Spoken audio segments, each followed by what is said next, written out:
Because what do you mean you want to take me out to dinner after you've just sat there and told me you've had sex with more than 15 people in the last week alone? But I saw my first vagina 2 hours into my 8-hour shift. How many sexual partners have you had in the last 3 months, sir? They will get all shy and embarrassed and be like,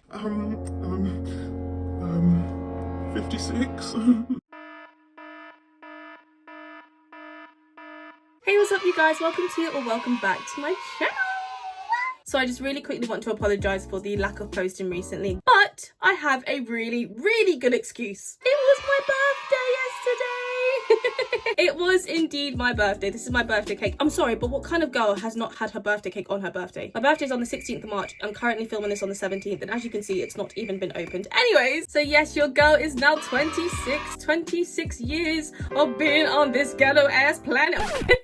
So I work in a rather interesting, different field. I work in a field where people faint on me, cry all over me, freak out in panic, or sometimes even laugh hysterically out of embarrassment or awkwardness, or all of these different aspects in the same appointment. I also work within a career where I have to tell people life-changing news. Not life-breaking news, but life-changing news. Now, if you guys have not guessed what I do yet, or you just didn't really bother to read the title, I work in a sex clinic, and I have been for over 3 years now. I absolutely love my job and everything I do within my job, from STI testing to looking at different sexually transmitted infections or diseases under a microscope, to taking STI swabs, to doing blood tests, doing vaccines, to even having to make partner notification calls. Very quickly, this means if someone comes into the clinic and they have been tested positive for an infection, I then have to call all their partners that they've had sex with recently and say, hey,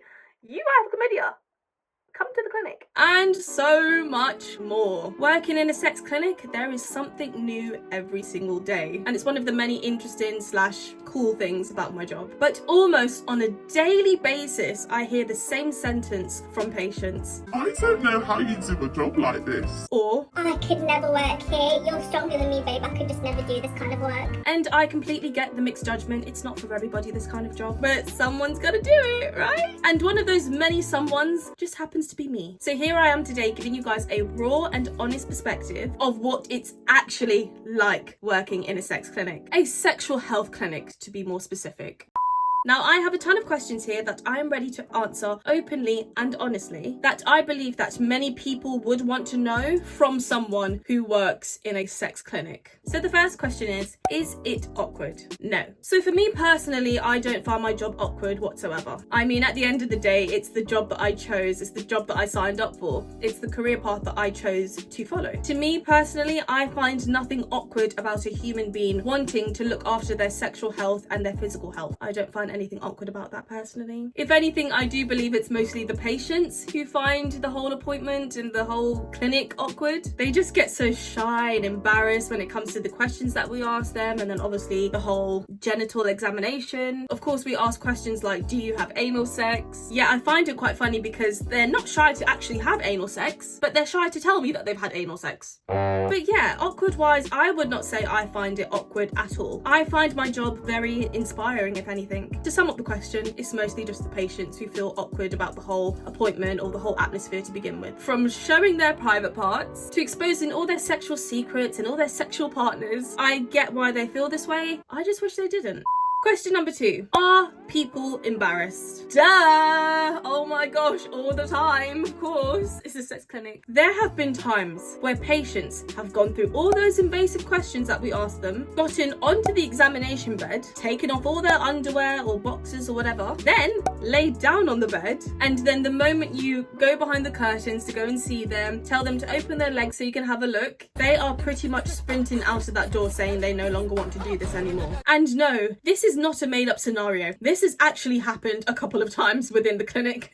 So yes, patients of course do get a bit embarrassed during the consultations and examinations. But all of us as human beings, we all gotta do what we gotta do to look after our sexual health. Even if it means having to spill your sexual secrets to a complete stranger. But I promise you guys, as practitioners, we are not judging you or any of the answers that you may give to the questions that we ask you during the consultation. For example, I could ask a patient, How many sexual partners have you had in the last 3 months, sir? they will get all shy shy and embarrassed and be like,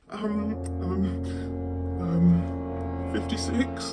and yes, that is a realistic answer. Babe, respectfully, I don't give a rat's bollocks that you've had sex with 56 people in the last 3 months. It's literally your body and your choice. More than likely, the only thing I'm thinking about in that moment, other than writing this down, is 56, okay, cool. I wonder what I'm gonna have for dinner tonight.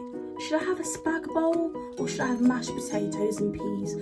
Most of our patients, we've either forgotten what they look like or forgotten what they have told us by the time our shift ends. Long story short, we do not judge and we do not care. Do you find what you do gross? Not at all. I think because I've been working here for quite a few years now and I knew exactly what I was getting into before I even started the job. I knew I was bound to see some abnormal looking coochies and pee-pees, smell some terrifying smells from down below due to infections. But overall, I'm so desensitized by all of these things that I've seen and smelt that I don't find it gross whatsoever. I think I would very much be in the wrong field if I found any of this stuff gross. It's just so normal to me now. I'm just like, Swab, swab, oh, discharge, green. Oh, yeah, gonorrhea. Oh, swab, swab, discharge. Oh, that smells a bit fishy. Yeah, trichomona. no, I'm just so used to it now. I don't actually smell the swabs, by the way. I don't do that, that's gross. Do you get used to seeing genitals? I'm going to keep this one short and sweet. Yes. Yes, I am very much used to seeing people's genitals. It's kind of part of the job to see people's genitals and see what's going on down there. I knew that going into the career path of sexual health, I was bound to see a couple of coochies and peepees. So yes, I am very much used to seeing people's vaginas and penises. But I think when it was my first day on the job, I was expecting, you know, just to meet the staff, get to know the job, do some online training or online learning, and you know, little things like that. Not interacting with patients and things, you know, like definitely not seeing a patient on my first day. But I saw my first vagina 2 hours into my 8-hour shift. 2 hours. I remember being like, wow, okay, yeah, this is actually happening. I've got a vagina in my face. This is really happening. Yeah, okay, there is somebody's vagina in my face. But yeah, other than that, it's very normal to me now. I have even had my own personal friends come to see me at the clinic, like literally book an appointment just to be seen specifically by me because I'm familiar to them and they're comfortable with me. Fair enough. Listen, I personally would rather spill my sexual secrets to someone I do not know, a complete stranger, but each to their own. A lot of people actually prefer talking to someone that they're familiar with and that they're comfortable with, and that's okay. No judgment there. I will literally book them in like nothing, just like I'll book a normal patient in that I don't know. I've had some of them even ask me to look at their genitals and see if there's anything wrong or anything that looks abnormal. To me, it really is just that normal to me now. And no, I don't see my friends any differently after the appointment. We literally go and hang out on the weekend like nothing. Do people flirt? Oh my goodness gracious me, at least once a week. There have been times where I have had patients find me on social media if I don't give them any of my details. Because of course with my job I can't give patients my details. Oh yeah, and for anybody who doesn't know this and a bit confused by that last statement, in the UK, NHS staff or medical staff in general are not allowed to give out their personal information or personal details. One time I had a male patient, probably twice my age, who would literally not leave my room to the point where I almost had to press the emergency alarm in my room. All because I would not give him my number or any details about me. I mean, we are allowed to give them our names, of course, like for example, hello, my name's Shaz-Annah, I'll be seeing you today. That's fine, but that's all the information they can know. But this guy was creeping me out so much to the point where I did not even give this guy my name. As I have a very unique name, I know that as soon as he types in my name, I'm gonna come up on all social media straight away. Let's just say later that evening, I had a lovely Facebook friend request from that same patient. Immediately blocked. So to answer the question, yes, I do have patients flirt with me all the time. I've had women, men, people over 70 and people as young as 17 or even younger ask for my number at some point. And you know what, with the field that I work in, I've always found it really inappropriate when patients flirt with me, because what do you mean you want to take me out to dinner after you've just sat there and told me you've had sex with more than 15 people in the last week alone? And on top of that, I've just tested you for every single STI under the sun.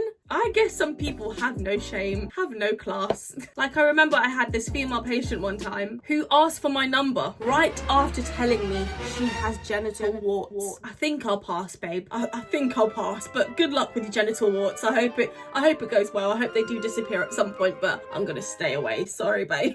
Is it STIs all day long? I mean, we pretty much test for anything and everything that can be sexually transmitted. So a lot of people assume that this just means the core STIs like HIV, syphilis, chlamydia, gonorrhea. But no. Other sexually transmitted infections can include bacterial vaginosis, thrush, trichomonas, strep, and hepatitis A, B, and C. We test for all of these things within the clinic. This kind of career and field of work isn't for everyone. You really have to be a compassionate, empathetic, non-judgmental person. You have to have really good communication skills and so much empathy and emotional intelligence for a job like this. It is a lot, emotionally and physically. But overall, guys, I really, really do love my job. I love what I do. Just knowing that I contribute to helping people gain the correct sexual health knowledge, curing and treating sexually transmitted infections, being part of the reason of the reduction of STIs and STDs is just wonderful. I have such a love for this subject. I have such a passion for sexual health. I mean, this channel and my degree is proof in itself. I really do love sexual health. So I really do feel as though it was my calling on this earth to be a part of sexual health and just reducing the number of STIs and STDs in the world, worldwide. If you enjoyed this week's video, then I have a lovely little treat for you, because in next week's video, we are going to be talking about the emotional side of working in sexual health. So that video would include questions like what it's like breaking news to a patient that their results will come back positive, relationship dramas, and so much emotionally triggering situations that can happen within the clinic. So stay tuned for that.